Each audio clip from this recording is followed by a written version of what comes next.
ঢেকিয়াজুলি সমষ্টিৰ অমিয়পুৰ গাঁও পঞ্চায়তৰ অন্তৰ্গত মাছবালি গাঁৱত তৈল খেজুৰ পুলি ৰোপণৰ শুভাৰম্ভণি কৰে শোণিতপুৰ জিলাৰ আয়ুক্ত দেৱকুমাৰ মিশ্ৰই।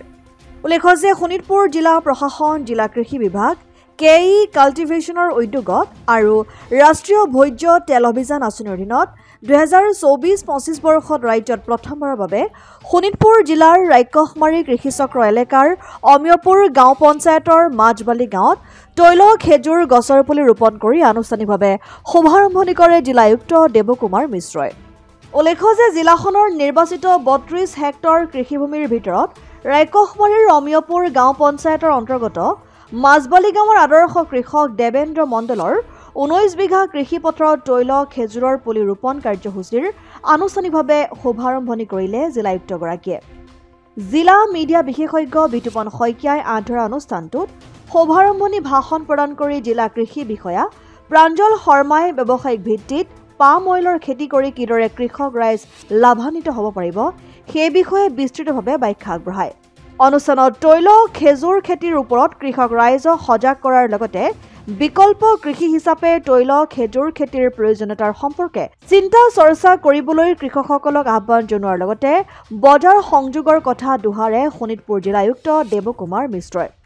উল্লেখ্য যে ৰাষ্ট্ৰীয় ভোজ্য তেল অভিযান আঁচনিৰ অধীনত চলিত বৰ্ষত শোণিতপুৰ জিলাৰ বিভিন্ন কৃষি চক্ৰত চলিত বৰ্ষত 1000 হেক্টৰ কৃষিভূমিত এই তৈল খেজুৰ খেতি কৰাৰ পৰিকল্পনা কৰা হৈছে।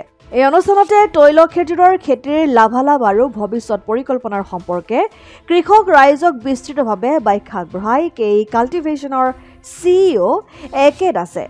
উক্ত কাৰ্যসূচীত মহকুমা কৃষি বিষয়া প্ৰণৱ বৰা, জাকিৰ হুছেইন, ৰাজ্য চৰকাৰৰ কেবিনেট মন্ত্ৰী অশোক সিংঘালৰ প্ৰতিনিধি ভাস্কৰ বৰুৱা, জ্যেষ্ঠ কৃষি উন্নয়ন বিষয়া তথা ঢেকিয়াজুলি কৃষি উন্নয়ন বিষয়া ইন্দু প্ৰাঞ্জল বৰা, কৃষি উন্নয়ন বিষয়া পংকজ বৰ্মন, কৃষি সহকাৰী অভিযন্তা চিত্ৰৰঞ্জন হাজৰিকা, কৃষি সম্প্ৰসাৰণ সহায়ক দুলু দাস, ধ্ৰুৱজ্যোতি দাস, সহকাৰী কৃষি পৰিদৰ্শক আমিন ভূঞাৰ লগতে 200ৰো অধিক কৃষক ৰাইজ উপস্থিত থাকে।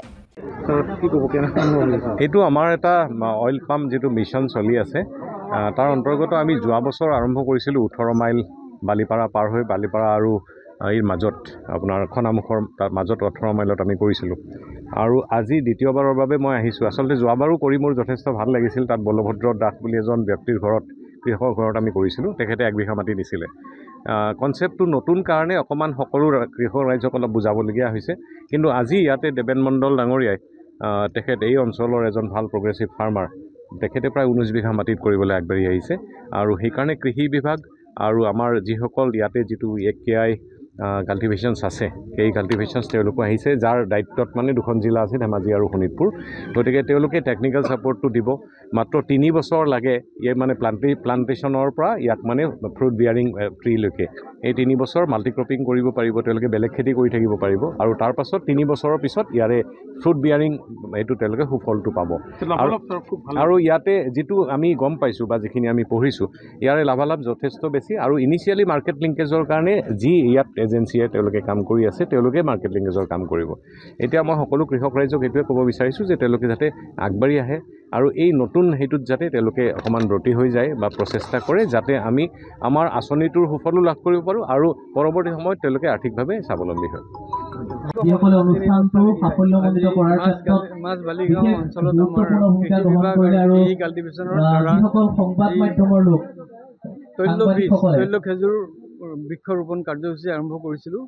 আমাৰ আজি বৃক্ষৰোপণ কাৰ্যসূচী আমাৰ উপায়ুক্ত মহোদয়ৰ দ্বাৰা সম্পন্ন কৰা হ'ল। ইয়াত সকলো ৰাইজ আছিলে, কেই কাল্টিভেশ্যনৰ মানুহ আছিলে, আমাৰ বন্ধুসকল সকলো আছিলে, কৃষক ৰাইজ আছিলে আৰু আশা কৰোঁ তৈল খেজুৰ আমাৰ সম্প্ৰসাৰণৰ কাম চলি যাব আৰু এবছৰৰ ভিতৰত আমি 1000 হেক্টৰ সম্পূৰ্ণ কৰিব পাৰিম। ঢেকিয়াজুলিৰ পৰা প্ৰশান্ত বৈশ্যৰ ৰিপৰ্ট, অসম আদিত্য।